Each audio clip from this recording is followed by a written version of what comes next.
And I used to put two pullovers on and film them that way. At 52, Dirk Bogarde stood before the cameras with a woman on his arm. The press called her his fiancée. The truth was far more complicated. For decades, Bogarde carefully staged these moments, using fake romances to protect the one man he truly loved. Beneath the flashbulbs, he carried the burden of a secret life, and the cost of that secrecy would shape not only his career, but his very soul. To understand why he chose masks over honesty, we must go back to the very beginning. To a boyhood caught between privilege, war, and the dream of escape. Dirk Bogarde entered the world on the 28th of March, 1921, in West Hampstead, London. His full name was Derek Jules Gaspard Ulrich Niven van den Bogarde, a mouthful that reflected his family's mixed heritage. His father, Ulrich, worked as the art editor of the Times. His mother, Margaret, had Scottish roots and a gentler touch. Dirk grew up in a household where books and art were valued, where conversation was sharp, and where expectations pressed down quietly but firmly. London in the 1920s was still shaking off the trauma of the Great War. Jazz clubs hummed in smoky basements. Women with cropped hair and cloche hats strolled the streets, while the elite gathered in drawing rooms heavy with cigarette smoke and hushed scandals. For a sensitive boy like Dirk, this atmosphere was intoxicating. He listened closely, soaking in the elegance and contradictions of the adult world. His childhood was not without shadows. School was often cruel, and his dreamy, artistic nature set him apart from tougher boys. He found escape in sketching, reading, and performing imaginary scenes alone in his room. Friends recalled him as a boy who could lose himself entirely in make-believe, his expression shifting like a stage actor rehearsing lines only he could hear. By the 1930s, the world was shifting again. Britain braced for war. Radio broadcasts carried the rising tension across Europe. The air buzzed with uncertainty, and children like Dirk grew up knowing the world might break at any moment. This sense of fragility, of lives interrupted and love silenced, would stay with him. When the bombs began to fall during the Second World War, Dirk joined the British Army, serving in intelligence and seeing firsthand the devastation across Europe. He returned to civilian life with deep scars, but also with a determination to carve out a new self. Acting, which had once been a childhood escape, became a path forward. The stage lights offered not just applause, but reinvention. And soon, Hollywood's golden glow began to call his name. After the war, Dirk Bogarde began cautiously, testing his talent on the British stage.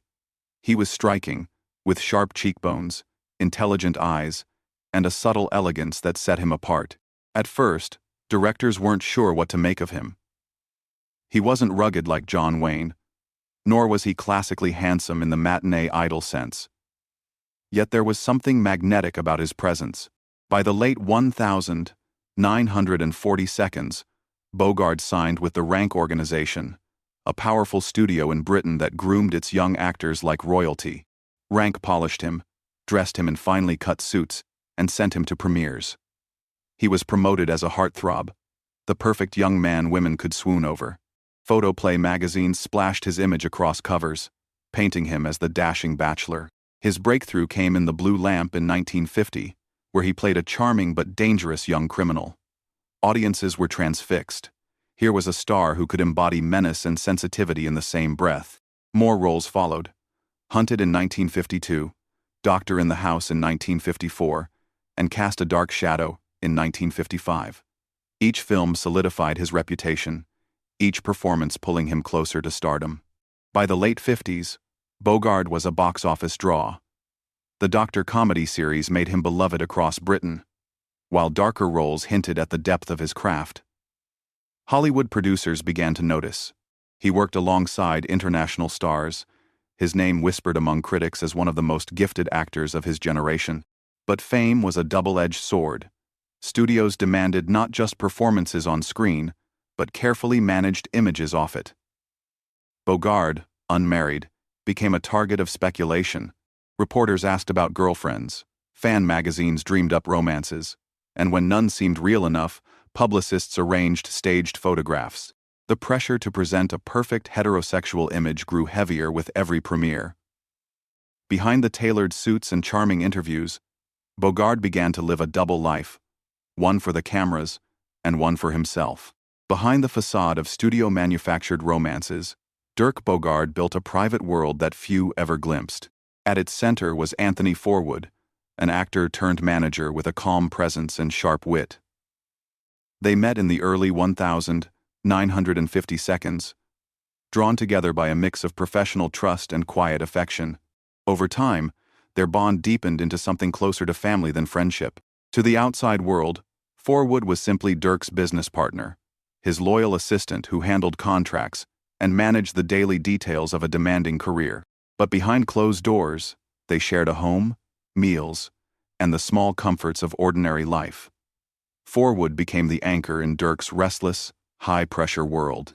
Yet, to protect that bond, they needed camouflage. That was where the false engagements came in. Photographers would catch Dirk smiling beside glamorous women actresses, models, sometimes colleagues' wives. The stories would appear in fan magazines, Bogarde, finally ready to marry. Each headline was a shield, designed to keep the truth hidden. The studio approved. The public sighed with relief. And Dirk returned to the quiet sanctuary of his house with Forwood. Friends who visited remembered their household as warm and inviting, filled with books, records, and conversations that lasted deep into the night. But secrecy shaped everything. Invitations had to be managed carefully, dinners timed so that outsiders never suspected too much. In a Britain still ruled by anti-homosexuality laws, discovery could mean career destruction, or worse, public humiliation and criminal charges. Dirk once hinted in private letters that his greatest fear was not failure on screen, but betrayal off it. A single indiscretion, one photograph in the wrong hands, could erase everything he had built.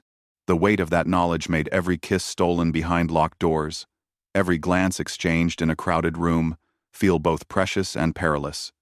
The irony was sharp. Millions adored him as a romantic lead, yet the one love he cherished most had to remain invisible. It was a balancing act that demanded constant vigilance, and over time, the strain of silence left scars.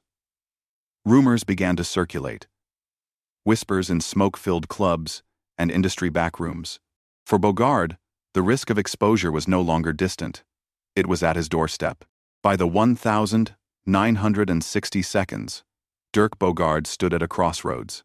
His fame was secure, his acting respected, but the shadows around his personal life were beginning to close in. The press had grown sharper, sniffing for scandal. Gossip columnists whispered about why Britain's most eligible bachelor had never married. Fan magazines hinted at heartbreak, while some industry insiders murmured darker suspicions. At the same time, the roles that once protected him as a romantic leading man began to change. Bogarde took bold risks, moving into films like Victim in 1961, where he played a barrister blackmailed for being gay. It was the first British film to use the word homosexual. And though critics admired its bravery, the film sparked outrage among censors and conservatives. To many, it seemed a little too close to Dirk's own life. The performance was lauded, but it also tightened the net of speculation around him. Studios grew uneasy. Contracts came with morality clauses, and executives demanded assurances. Rumors of his closeness to Anthony Forwood trickled into private conversations. Dirk felt the walls of discretion closing in. He had spent years carefully orchestrating his image, posing with women at premieres, smiling for staged engagements. Now, the risk of exposure loomed larger than ever. The emotional toll was brutal. He became more guarded, more watchful. Friends noticed his laughter fading into silences. He avoided long stays in Hollywood, where tabloids prowled relentlessly. The fear of ruin haunted every choice, every interview. At times, it seemed as though the role of Dirk Bogarde, the actor, had consumed Derek van den Bogarde, the man. Forwood, loyal and steady, remained by his side, but even their home became a place of tension. What if a visitor spoke too freely? What if a photograph betrayed them? Every shared moment carried the unspoken knowledge of danger. The crisis reached its peak in the late 60s and early 70s, as the press turned more aggressive and Hollywood less forgiving. Bogarde's star power dimmed in America. Roles that once flowed freely began to dry up. He retreated to Europe, seeking quieter projects, more artistic films, and a measure of control. Yet the sense of exile was heavy. The cost of secrecy was not only loneliness, it was the erosion of a career that might have soared even higher. At his lowest, Dirk confided to friends that he felt trapped in a cage of his own making. Loved by millions, but unable to live as himself, he carried the weight of silence like an iron mask. By the 1970s, Dirk Bogarde reinvented himself. He turned away from the commercial machine that had once defined him and embraced European cinema, where directors sought complexity over charm. Films like The Servant, 1963, and Death in Venice, 1971, cemented his reputation as a daring, serious actor. No longer the polished doctor or light-hearted romantic, he became the face of darker, more challenging stories. Audiences who once adored his smile now watched him embody decay, obsession, and moral conflict. Behind the scenes, life with Anthony Forwood settled into a quieter rhythm. They moved into a home in France, where the countryside offered peace far from the press.